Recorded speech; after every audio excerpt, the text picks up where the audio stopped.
This started then.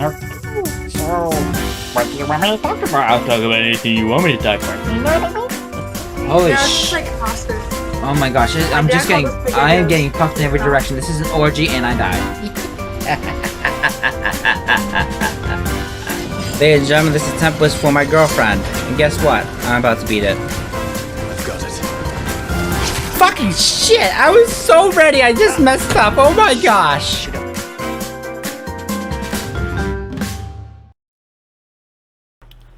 Hi, my name is Saren, also known as Deadly Bear, and I'm going to be talking to you about how the AAA industry needs to change and get better. So let's start by talking about Ubisoft and their Far Cry games, Assassin's Creed games, Tom Clancy games, and how they've basically changed to all be almost the exact same game, being Damage Bunch games. Like Far Cry, back in the day, it was about this guy who got lost in this random place and basically just becomes a complete bad button, wins the day in the end, and it's really cool stories and stuff like that. Using guns and stealth and stuff like that, upgrading yourself to learn to do these new things. The Assassin's Creed games, wonderful story in those games, where you play as this person from a long time ago, the assassins from their creed, and how you basically gotta use stealth to take out your assassination targets and stuff like that. Then jump ahead several years, and you get Far Cry New Dawn and Assassin's Creed Origins. Now, Far Cry New Dawn and Assassin's Creed Origins, they're very different games, but yet they become damage sponges. And the same thing for Tom Clancy games. They used to be super stealth games, and then they also become damage sponge games now. Like, all of them are damage sponge games. I don't know why they're such damage sponge games. You know? Like, I understand trying to make more money and stuff like that, but that's another way for them to get into putting microtransactions in the games. Like Assassin's Creed has put a bunch of microtransactions into their games. Like how, like, oh, you need to level up. Oh yeah, there's leveling up too. I forgot about that. Like, there should be no real leveling up. I enjoyed crafting things in Far Cry games. It was fun. A lot of people didn't like that. I enjoyed the crafting. Crafting has definitely become a crazy, terrible thing nowadays, but it wasn't that bad back then because there's novelty of that. You know? And then they put microtransactions. Oh, you want to finish the game quicker. So, okay, we'll finish the game quicker now. Oh, but, yeah, you need to pay us like $5 for a quick boost to get like 10 levels. And yet there's like 50 levels in the game or 60 levels. Like, yeah, thanks. But we're going to talk about microtransactions. We're going to talk about EA and their microtransactions. And they're the hive of the microtransactions. They definitely got the most flack with it with Battlefront 2. Coming out and being a basic nightmare where you couldn't play as Darth Vader from the get-go. You had to literally unlock him after playing thousands of hours, as well as like Blizzard, who came out with Diablo Immortal. Gosh, that was terrible. It was a mobile game, so mobile games you get it, but like, why do these AAA games need so much money? AAA game companies, so much money. They are literally AAA. They have millions, if not billions, of dollars to spend on games. You know what I mean? Like, why do they need to, like, milk the extra money out that they can? It's unnecessary, in my opinion. Like, I loved, like, the original Battlefront 2 back in the day with my friend on PS2, Xbox, and PC. The new one, I couldn't really get into it. And now it's definitely improved, because it listens to players. You know? But it was a little too late for me and that kind of thing. But, yeah. And a lot of AAA games nowadays, with online a lot of times, are all samey. As well as offline games are all samey. Like, almost every game has a battle pass now. Or a battle royale. I'm like, okay. Another way for them to squeeze money out of you. I'm not a big battle royale person. I tried it briefly, but it wasn't for me. I'm not an online player of games anyway. But it's their own thing.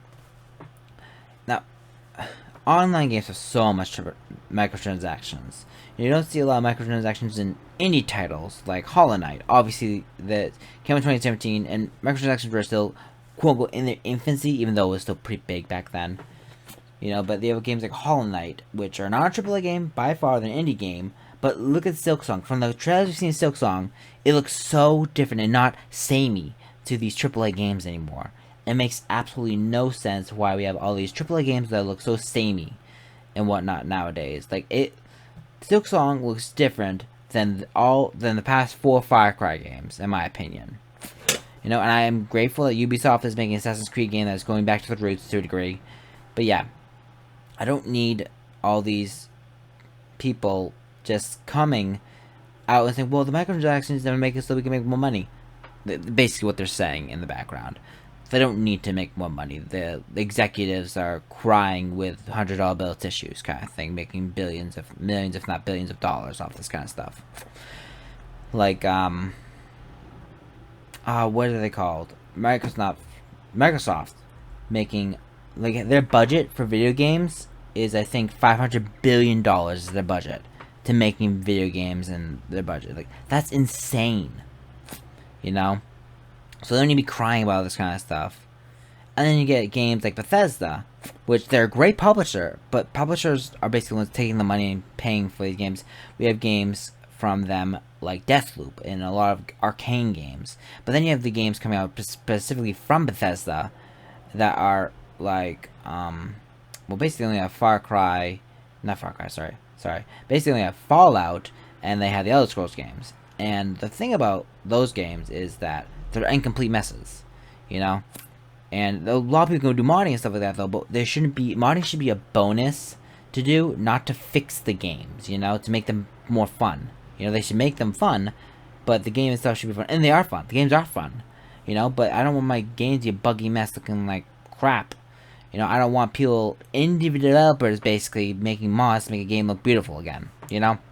Shouldn't be that. You know, you have companies like Sony that put out games that are AAA games, like Santa Monica Studios, putting out God of War, really good games, no microtransactions. Now, they're partially the reason why they're making games at $70 now, wiping their tears, saying we need a little bit more money. Not really necessary. But they don't put microtransactions, which I like. But other companies aren't putting microtransactions into the games. And Sony's not at fault here whatsoever. They might do microtransactions in games, but they're a big pain for crossplay in video games. Like, oh my gosh, terrible for crossplay. Like, they would not budge for a while. And I wasn't really worried about that personally. I didn't play a lot of online games. Like, I played a lot of online games back in the day on PlayStation 3. I loved playing Uncharted 3 online. You know, that was my shit back in the day. But it's not really anymore. You know? And, yeah, that's almost all I have for this right now. Yeah, I think that's where I'm going to end this video. I hope that you guys have enjoyed. Press the like button if you liked. If you didn't like, you don't have to, obviously. It's not for you to press because you want you to. It's because you want to. Not for if I want you to, but if you want to. Subscribe if you want to see more videos. Similar to this, or different, depending. And comment if you have anything you want to talk to me about in the comment section below. Alright, thank you very much, and bye.